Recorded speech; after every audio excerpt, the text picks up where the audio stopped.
কুড়িগ্রামে নদ নদীর পানি কিন্তু কমতে শুরু করেছে। পানি কমতে শুরু করলেও এই গতিটা কিন্তু অনেক কম। গতকাল থেকে বৃষ্টি হচ্ছে না। আজকে সকাল থেকে রোদ কিন্তু ঝলমলে আমরা দেখতে পারছি। বিধায় পানি কমবে এটি কিন্তু আশা করাই যায়।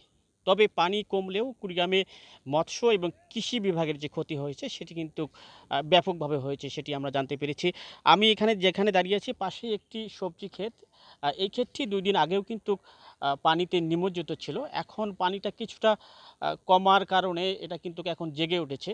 তবে জাগলেও এই ক্ষেতটি কিন্তু মোটামুটি পরিপূর্ণভাবে নষ্ট হয়ে যাবে সেটি কিন্তু আমরা জানতে পেরেছি।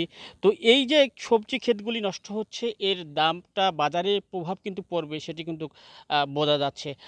এবারে কুড়িগ্রামে ২০,২৮৩ মেট্রিক টন খাদ্যশস্যে কিন্তু ক্ষতি হয়েছে সেটি কিন্তু কৃষি বিভাগ আমাদের জানিয়েছেন এবং সেই সঙ্গে হলুদ, মরিচ, তারপর পাটসহ আরও অনেক ক্ষেত কিন্তু পানিতে তলিয়ে গিয়েছিল।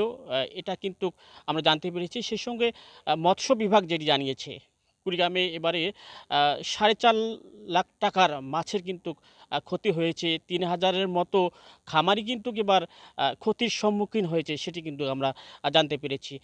পানি কমলেও কুড়িগ্রামের এই যে ক্ষতিটা এটা কিন্তু পুষিয়ে নেওয়া খুব একটা কঠিন হবে সেটি কিন্তু বলা যায়।